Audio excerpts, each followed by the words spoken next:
Hey there, I'm your life coach, Jody Moore, and we're going to do a couple of models today based on overeating Halloween candy. Now, of course, you can apply this to overeating any kind of food, or you can apply this to actually any behavior that isn't you at your most ideal, that isn't the kind of behavior that you want to continue with, that you know is not going to serve you in your life. So I'm going to do a quick run through of the model, then we're going to do a couple of models together. If you want to learn the model in more depth, you can go check out my book, Better Than Happy, or my podcast, Better Than Happy, where I talk about this at length. But let me give you the condensed version today for the sake of this video. The model, which was created by Brooke Castillo of the Life Coach School, contains 5 parts, and it always starts with the circumstance. Circumstances are the things happening outside of us that often we can't control. Other people's behavior or events that happened in the past. Can't go back in time and change a past event, right? The weather, how somebody feels is a circumstance. Now, circumstances are always neutral until we think thoughts about them. A thought is just a sentence in the brain that gives the circumstance meaning to us. It tells us whether it's good or bad or dangerous or maybe irrelevant. And our thoughts are the beginning of the part we have control over. We cannot always change circumstances. Most of the time we can't, but we 100% of the time are allowed to choose what we're going to think. And what we're thinking is creating our feelings. A feeling is an experience in the body. It's a sensation or vibration in the body because of a chemical or hormone that gets released in the body at the direction of the brain. Some of those chemicals and hormones feel really good. We describe them as things like happy, joyful, loving, curious, excited, motivated. Others don't feel as good. We would call them things like sad, frustrated, overwhelmed, ashamed, guilty, stressed, anxious. All of these feelings are happening because of what we're thinking. They're not happening because of circumstances. They happen as soon as we give the circumstance meaning, and then again, our bodies and brains and internal organs release chemicals and hormones that we call feelings. Those feelings are the fuel for all of our actions. What we do, what we don't do, the way in which we do it, the tone, the body language, how consistent, how much effort we put into it, things that we don't even consider doing. All of these go in the action line of the model, and that is what creates our results. What we think, feel, and do creates our results. Our results are our experiences of circumstances. The way we experience them, what we create in our own lives. We create our own results. We don't always create circumstances, but we 100% of the time create our results.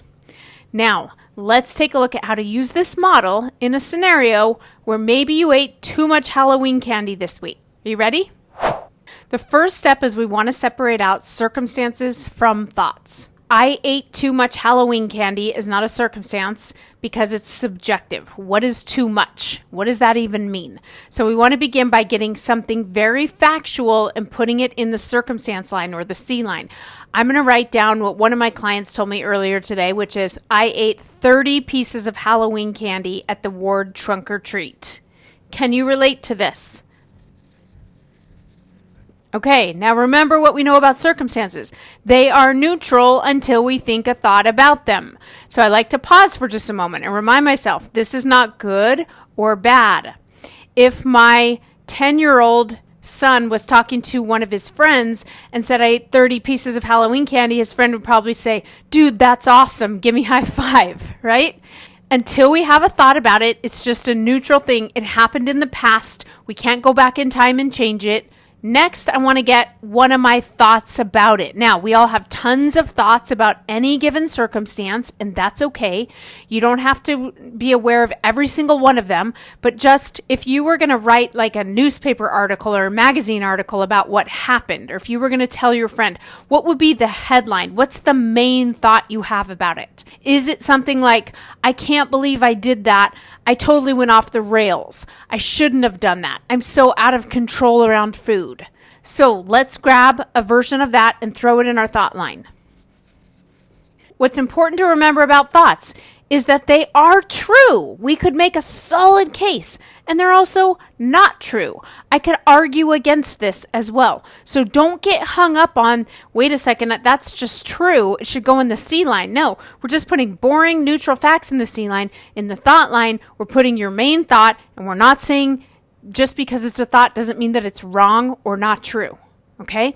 You have a valid reason for every thought that you're thinking. We just want to take a look at whether or not this thought is serving us. Is it going to get us the result that we want? And the way we find that out is by taking a look at the next part. When I think this sentence, I'm out of control.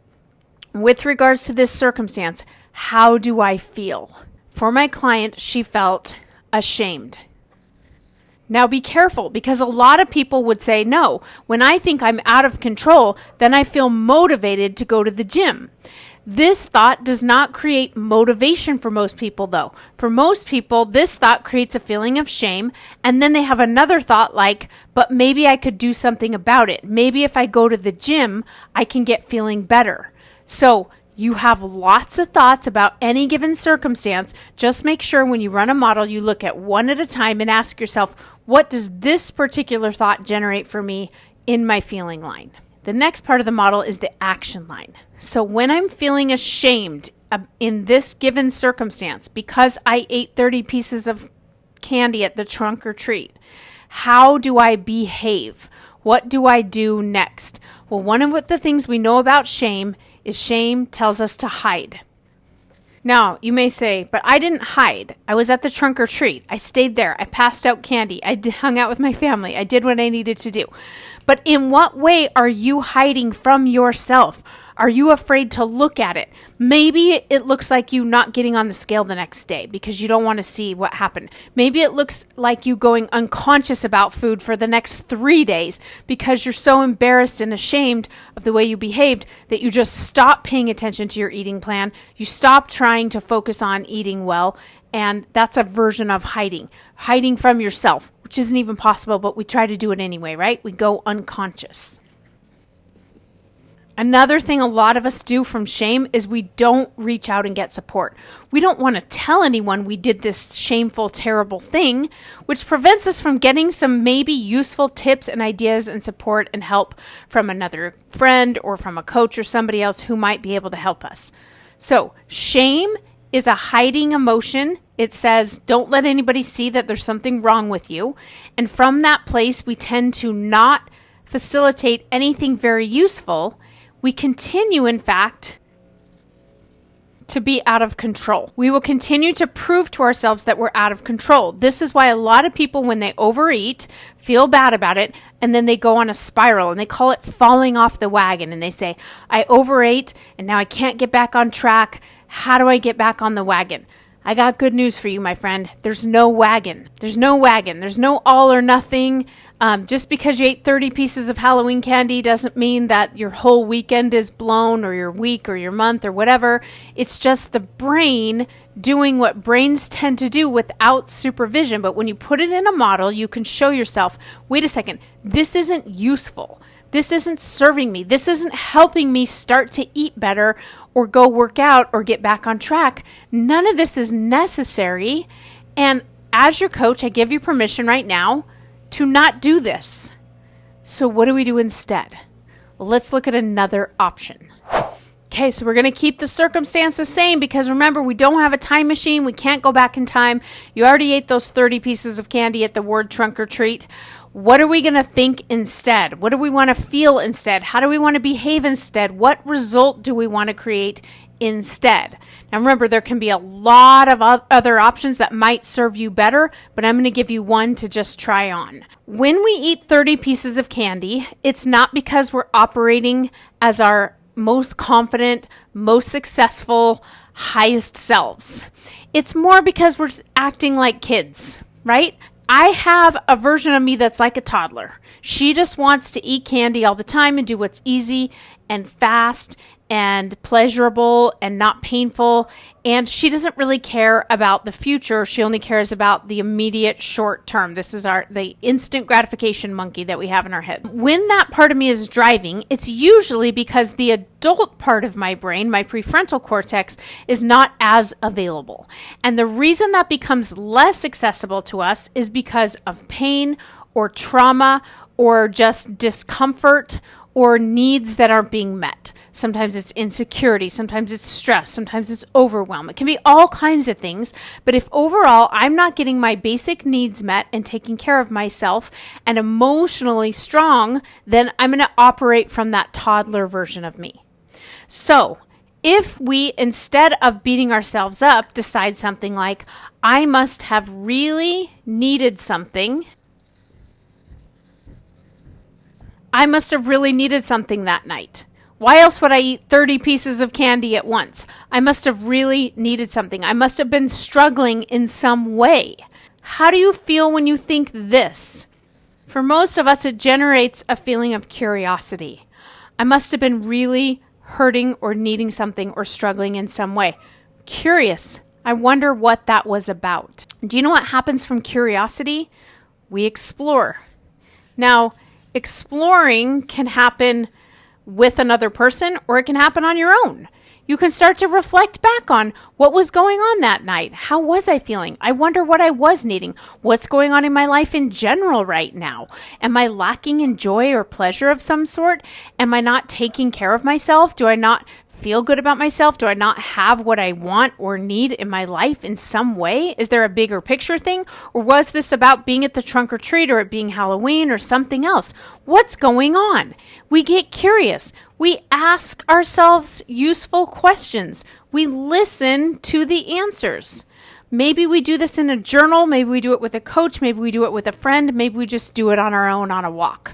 Either way, this is much more useful than the hiding, which is the opposite of this, right? Now, what can happen from here is we can actually figure out what we need. For my client in this scenario, what we discovered was that she was really stressed at the trunk or treat. She was in charge of an activity. She was feeling overwhelmed with it, and the candy was right there, and it felt like a nice escape from the stress. And once she'd eaten more than the 3 pieces she had told herself she was going to be able to have, then she just sort of threw in the towel, feeling bad about it, and it escalated from there until she ate 30 pieces. I don't know about you, but I can relate to this, right? So what we want to do instead is get curious. Slow down. If you ate a bunch of crap this past week, or the next time you do, I want you to get really curious. I promise you there's something that you're needing or wanting in your life. Maybe it's just that day. Maybe it's been going on for a long time. But when you figure out what that is, you'll stop using food to cover it up. Food is a solution for hunger. I love to have some joy food sometimes too, but I don't want food controlling me or covering up what are really my deeper needs and my deeper desires. Thanks for doing a model with me today.